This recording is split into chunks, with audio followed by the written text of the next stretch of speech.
नमस्कार दोस्तों, हमारे YouTube चैनल पर आपका स्वागत है।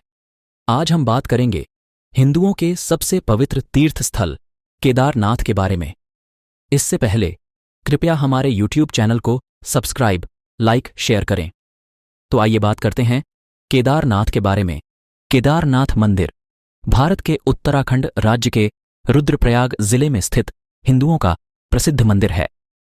उत्तराखंड में हिमालय पर्वत की गोद में केदारनाथ मंदिर 12 ज्योतिर्लिंग में सम्मिलित होने के साथ 4 धाम और पंच केदार में से भी एक है। यहां की प्रतिकूल जलवायु के कारण यह मंदिर अप्रैल से नवंबर माह के मध्य ही दर्शन के लिए खुलता है। पत्थरों से बने कत्यूरी शैली से बने इस मंदिर के बारे में कहा जाता है कि इसका निर्माण पांडवों के पौत्र महाराजा जनमेजय ने कराया था। यहां स्थित स्वयंभू शिवलिंग अति प्राचीन है। आदि शंकराचार्य ने इस मंदिर का जीर्णोद्धार करवाया। जून 2013 के दौरान भारत के उत्तराखंड और हिमाचल प्रदेश राज्यों में अचानक आई बाढ़ और भूस्खलन के कारण केदारनाथ सबसे अधिक प्रभावित क्षेत्र रहा। मंदिर के आसपास की मकानें बह गईं। इस ऐतिहासिक मंदिर का मुख्य हिस्सा एवं सदियों पुराना गुंबद सुरक्षित रहे, लेकिन मंदिर का प्रवेश द्वार और उसके आसपास का इलाका पूरी तरह तबाह हो गया। केदारनाथ मंदिर एक अनसुलझी पहेली है। केदारनाथ मंदिर का निर्माण किसने करवाया था, इसके बारे में बहुत कुछ कहा जाता है, पांडवों से लेकर आदि शंकराचार्य तक। आज का विज्ञान बताता है कि केदारनाथ मंदिर शायद 8वीं शताब्दी में बना था। यदि आप ना भी कहते हैं तो भी यह मंदिर कम से कम 1200 वर्षों से अस्तित्व में है। केदारनाथ की भूमि 21वीं सदी में भी बहुत प्रतिकूल है। एक तरफ 22,000 फीट ऊंची केदारनाथ पहाड़ी, दूसरी तरफ 21,600 फीट ऊंची कराचकुंड और तीसरी तरफ 22,700 फीट ऊंचा भरतकुंड है। इन 3 पर्वतों से होकर बहने वाली 5 नदियां हैं, मंदाकिनी, मधुगंगा, चिरगंगा, सरस्वती और स्वरंदरी। इनमें से कुछ इस पुराण में लिखे गए हैं। यह क्षेत्र मंदाकिनी नदी का एकमात्र जल संग्रहण क्षेत्र है। यह मंदिर एक कलाकृति है। कितना बड़ा असंभव कार्य रहा होगा ऐसी जगह पर कलाकृति जैसा मंदिर बनाना, जहां ठंड के दिन भारी मात्रा में बर्फ हो और बरसात के मौसम में बहुत तेज गति से पानी बहता हो। आज भी आप गाड़ी से उस स्थान तक नहीं जा सकते। आए फिर इस मंदिर को ऐसी जगह क्यों बनाया गया? ऐसी प्रतिकूल परिस्थितियों में 1200 साल से भी पहले ऐसा अप्रतिम मंदिर कैसे बन सकता है? 1200 साल बाद भी जहां उस क्षेत्र में सब कुछ हेलीकॉप्टर से ले जाया जाता है, जेसीबी के बिना आज भी वहां एक भी ढांचा खड़ा नहीं होता है। यह मंदिर वहीं खड़ा है, और न सिर्फ खड़ा है बल्कि बहुत मजबूत है।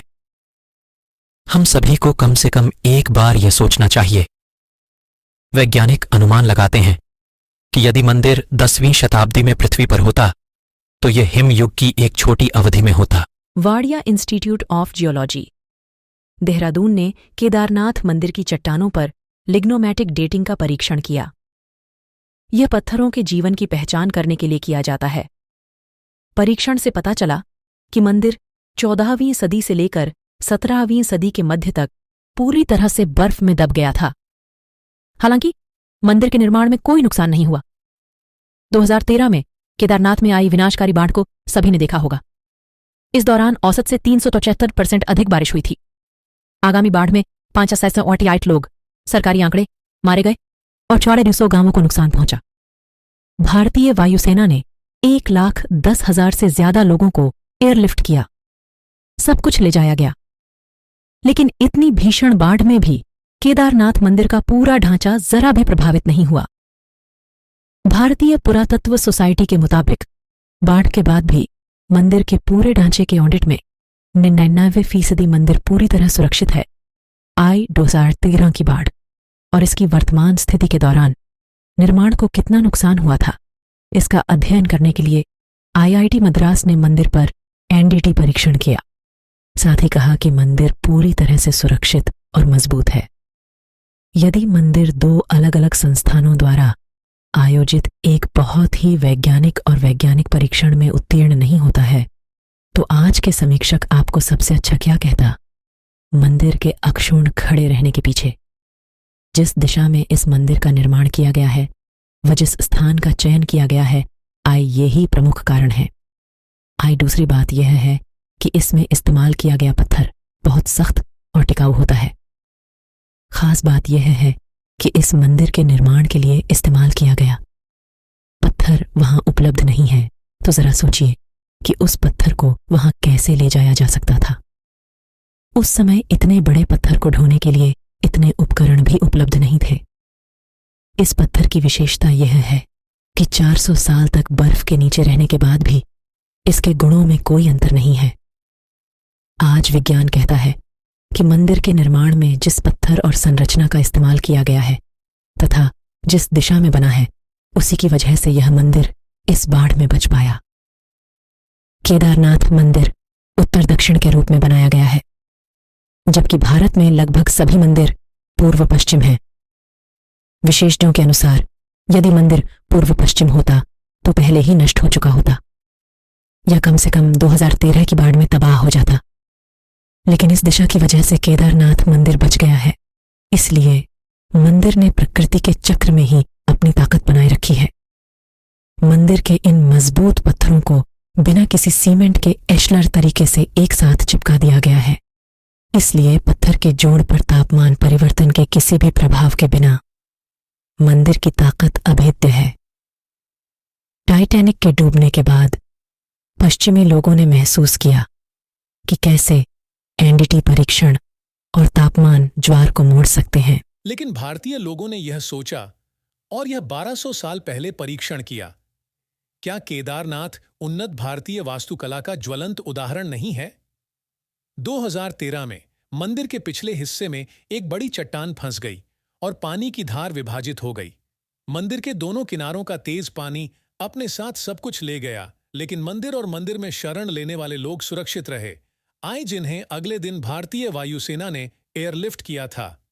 सवाल यह नहीं है कि आस्था पर विश्वास किया जाए या नहीं, लेकिन इसमें कोई संदेह नहीं है कि मंदिर के निर्माण के लिए स्थल, उसकी दिशा, वही निर्माण सामग्री और यहां तक कि प्रकृति को भी ध्यान से विचार किया गया था, जो 1200 वर्षों तक अपनी संस्कृति और ताकत को बनाए रखेगा। हम पुरातन भारतीय विज्ञान की भारी यत्न के बारे में सोचकर दंग रह गए हैं। शिला, जिसका उपयोग 6 फुट ऊंचे मंच के निर्माण के लिए किया गया है, कैसे मंदिर स्थल तक लाई गई। आज तमाम बाढ़ों के बाद हम एक बार फिर केदारनाथ के उन वैज्ञानिकों के निर्माण के आगे नतमस्तक हैं, जिन्हें उसी भव्यता के साथ 12 ज्योतिर्लिंगों में सबसे ऊंचा होने का सम्मान मिलेगा। ये एक उदाहरण है कि वैदिक हिंदू धर्म और संस्कृति कितनी उन्नत थी।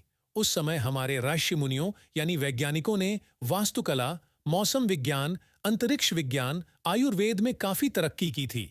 महिमा व इतिहास सन 1887 के आसपास केदारनाथ मंदिर का चित्र। केदारनाथ की बड़ी महिमा है। उत्तराखंड में बद्रीनाथ और केदारनाथ ये 2 प्रधान तीर्थ हैं। दोनों के दर्शनों का बड़ा ही महात्म्य है। केदारनाथ के संबंध में लिखा है कि जो व्यक्ति केदारनाथ के दर्शन किए बिना बद्रीनाथ की यात्रा करता है, उसकी यात्रा निष्फल जाती है और केदारनाथ सहित नर नारायण मूर्ति के दर्शन का फल समस्त पापों के नाश पूर्वक जीवन मुक्ति की प्राप्ति बतलाया गया है। धन्यवाद दोस्तों। अब हम जल्दी मिलते हैं किसी और तीर्थ स्थान की कहानी के साथ। अभी के लिए हमें अनुमति दे। Subscribe to the channel, comment, like, share.